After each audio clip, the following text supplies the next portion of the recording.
This podcast is for informational purposes only.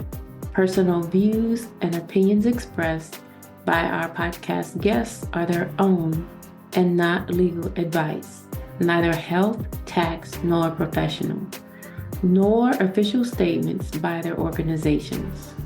Guest views may not be those of the host. Hello, and welcome to AI or Not, the podcast where business leaders from around the globe share wisdom and insights that are needed now to address issues and guide success in your artificial intelligence and digital transformation journey. My name is Pamela Isom. I am your podcast host. We have a very special guest with us today, Kiat Neo. Kiat is Solution Architect Executive and Senior Manager in the private sector. I met him when I was Director of Application Engineering and Development at the U.S. Patent and Trademark Office. He's a sharp leader with numerous certifications that blend business and technology. I'm going to turn it over to Kiat now to introduce himself and tell us a little bit more about himself. Kiat, welcome. Thank you so much. Thank you. And tell me more about yourself, your career.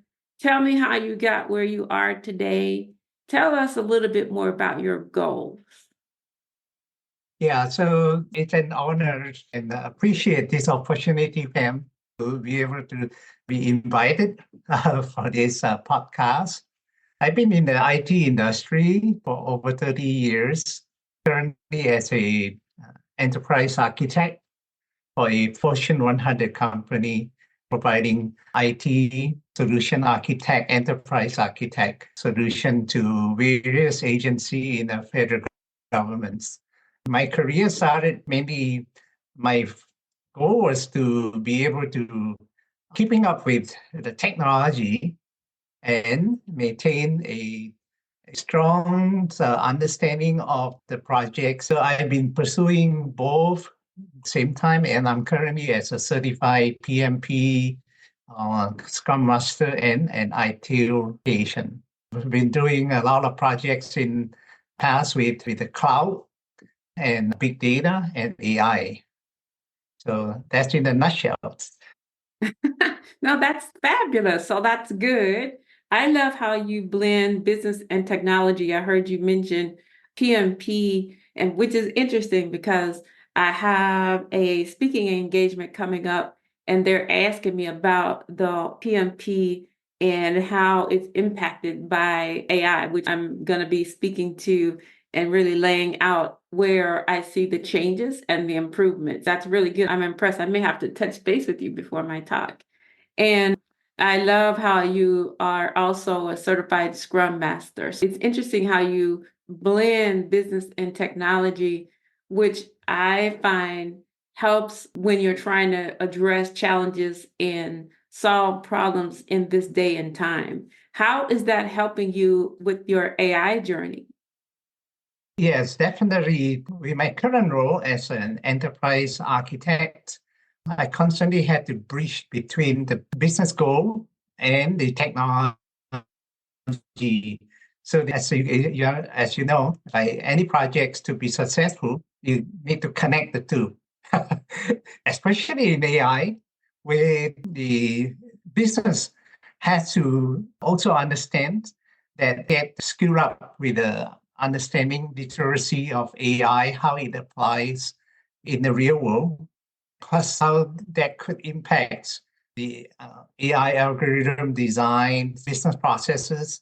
You really cannot delegate all your AI knowledge to the IT because as a result, you could end up with IT running the AIs, and that may not sync with what the business objectives.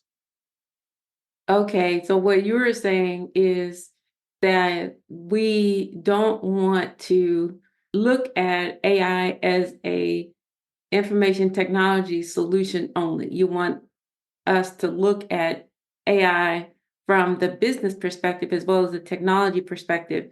And then you mentioned enterprise architecture. You were saying that the EA is the one that glues that together.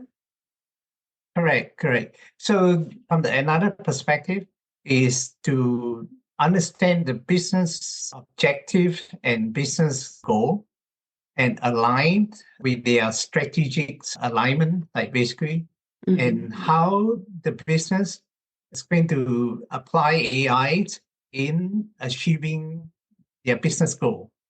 Yeah, I love this discussion because what you're doing is you're helping me see your perspectives on coming up with a strategy. So, what I find is in talking to other people and just my experiences working with clients today, that there needs to be diligence around determining whether or not AI is the right fit for not for your organization, but for the problems that need to get solved and the innovations that need to be solved in support of the mission of the organization.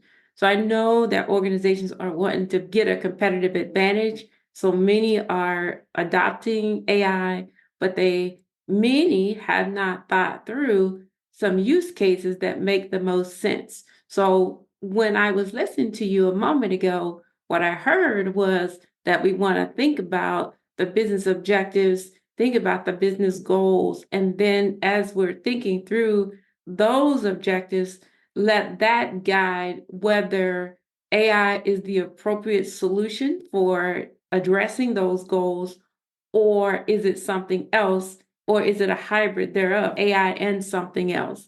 And I believe what you're saying is that this capability, enterprise architecture, and just marrying business and technology helps us and helps guide us through that process. And I agree with you totally. I was reading this morning about digital transformation, and there were some statistics out there that said 5%, 10% ROI is what's been achieved from digital transformation, as opposed to the projected 150% return on investment. And then we started looking into why is that the case, because we're concerned that AI is another form of digital transformation, is a disruptor, but it's also a part of the digital transformation. And so how do we get those numbers up? And so what you are pointing out made me think of that, and how we really want to think through those use cases and how do we go about choosing the AI tools. Did I get that right? Is there anything else you want to add? That's very accurate. Really, AI can bring about the change and how organizations, enterprise should be applying the technology that come along, because AI is not just about the algorithm. It's Mhm. a lot of infrastructure involved, a lot of decision making involved, and how it can bring about the chain management and human insight perspective into the mix. AI alone is not answer for everything.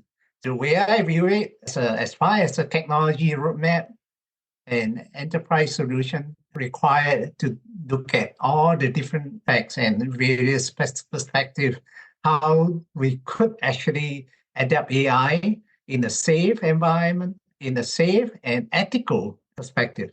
I love that. I appreciate you sharing that. So tell me more about when we talked before, and we've been involved in a couple of conversations. I'm going to shift gears just a little bit. Tell me more about your perspectives on AI and healthcare. What's your take there, and how do you see AI supporting or not supporting healthcare? I'm very passionate with healthcare. In fact, I can tell a little story. So, a short story about my involvement several years ago, almost like 6 years ago, where I got involved as an angel investor to startup in healthcare. So, I see a startup with healthcare in training doctors, which where I met with a group of doctors and planner that want to bring about the change of how to bring AI into the pictures of helping improving training, Mm-hmm. education. So it didn't happen until this ChatGPT's evolution came around that really changed the whole perspective of training. And this little startup has now grown into in multiple countries. And if I may name the company, it's MedLab. Wow. So they have been invited and providing solutions to prestigious universities like Stanford, National University of Singapore, and providing education, AI, ChatGPT related type of training. And it's called Met2 Lab, right? Yes. I tried it out. So I was curious when we talked, a couple months ago about this startup and all that you were doing. And so I actually took one of the training classes, and the training class that I took had to do with COVID, and it helped recognize symptoms and categorize those symptoms to evaluate whether there was a possibility that a person had COVID or some other type of issue. And I thought it was pretty good because I saw that it modeled behaviors, it asked questions, but it wasn't like a question intense system. And so I really liked it. And I think that that's a good use case for AI, and also helps to make the point that AI is part of that digital transformation cycle. And we have to start thinking about ways that we can use it to help us in our lives. And so I did try it out, just so you'll know, and I found it helpful. So I don't know how well everything is going. I know it's international, but I did find the tool helpful, and I'm hoping to see more tools like that in the market. Yes, awesome. In terms of transforming healthcare, AI bring about lots of improvement in the healthcare. From actually, we heard of Google imaging, we applying AI in testing, in review. However, I do think AI alone is not the answer for everything.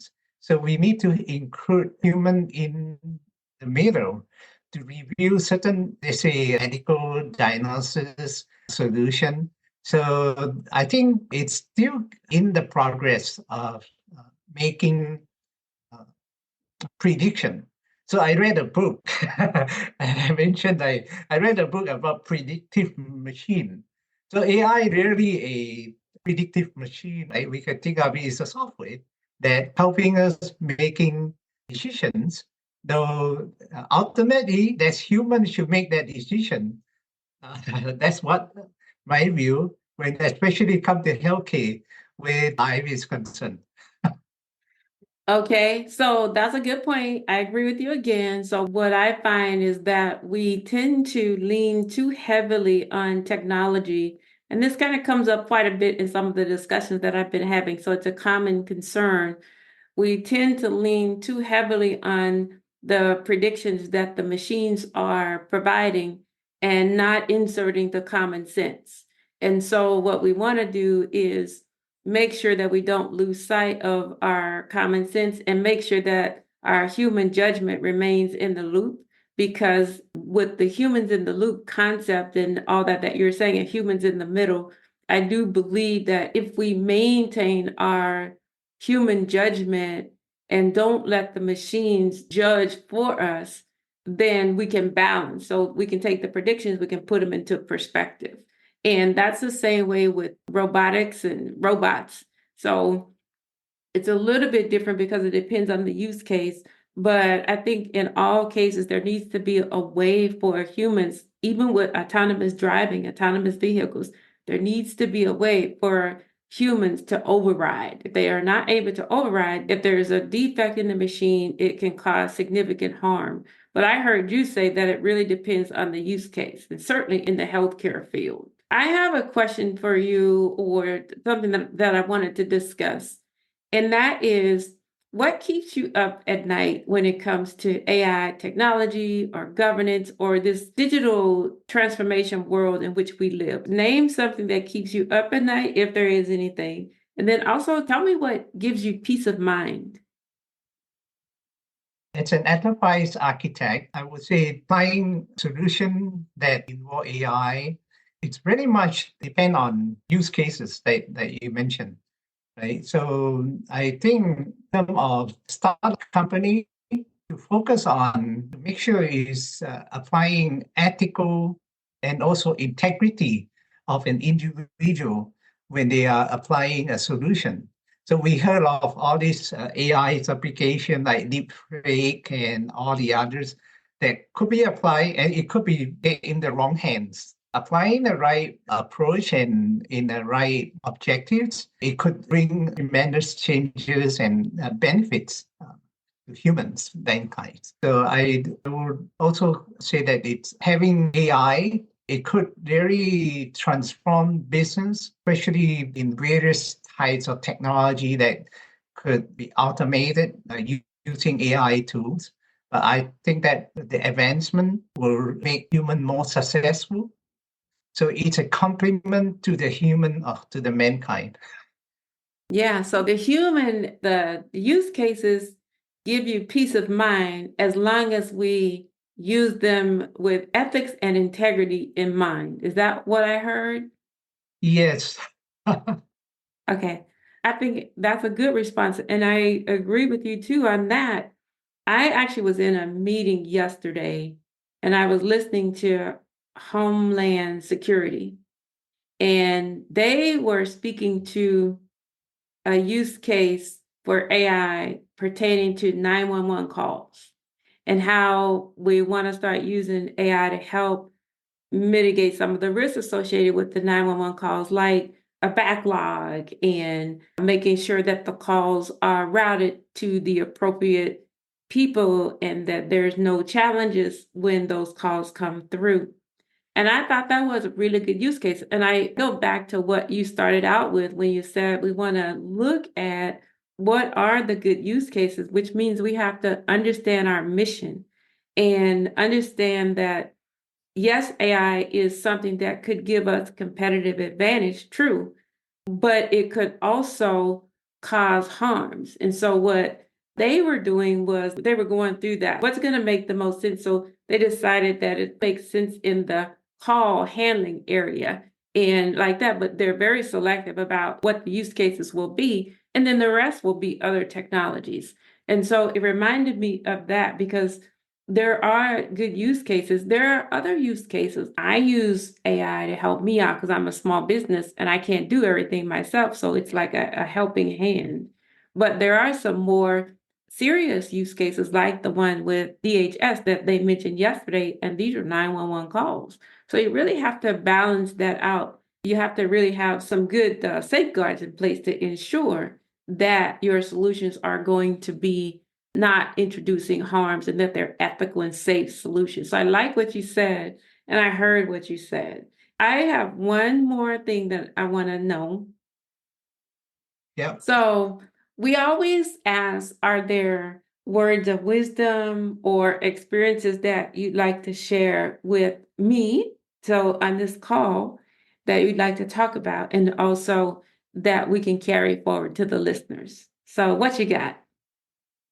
So a little thought about this is like I mentioned, like also this is like do not as a C-suite. This is a message for the C-suite that do not dedicate your AI's function to the IT Yeah. because that could potentially even change your organization strategy and direction. For the learner, and as I'm one of them, it's continue learning. AI is just beginning and thinking about the transformation in the technology, in the business. And I would think that whether or you're a student, even as a career architect, you are still continue have to learn the technology because these changes is going to be very impactful. And if we're not careful, it could bring about even a threat to the human if it's applied wrongly. Okay, so I heard you say, do not delegate your AI responsibility to the IT shop because, and I understand that that's because you're wanting us to understand that it's not just about technology. And remember that the digital transformation journey, AI or not, is a continuous journey. And then AI reminds us that it's really a continuous journey because we're in the early stages of AI and there's more evolutions to come. I mean, it's evolving every day. And then you said to be careful because the goodness of AI could be harmful. And so you want to be sure that we integrate safeguard practices with what we're doing so that the good stays good and is adding value to society and not causing harm. How about that? Did I get it right? I can't speak it any better than that. I want to thank you for joining me today for this podcast. And I'm so glad that we know each other and that we continue to work together. That's a real blessing to me. You're a good person with a good, strong vision. Again, I love how you blend business and technology. And believe it or not, through this call, you helped people understand the value again of enterprise architecture. This whole conversation has been about enterprise architecture without dwelling on those two words. So I really appreciate it. I'm looking forward to seeing organizations start to really think through those use cases and stay focused on the mission. Don't be so quick to just grab AI because we want the strategic advantage to be sustainable. And for it to be sustainable, we need to practice some of the things that we talked about here. So I truly appreciate you and thank you for everything that you've been doing. Thank you for joining this show. And we'll talk later. And are there any parting words? Anything else? No, thank you so much. It's an honor. Thank you. Thank you. Great.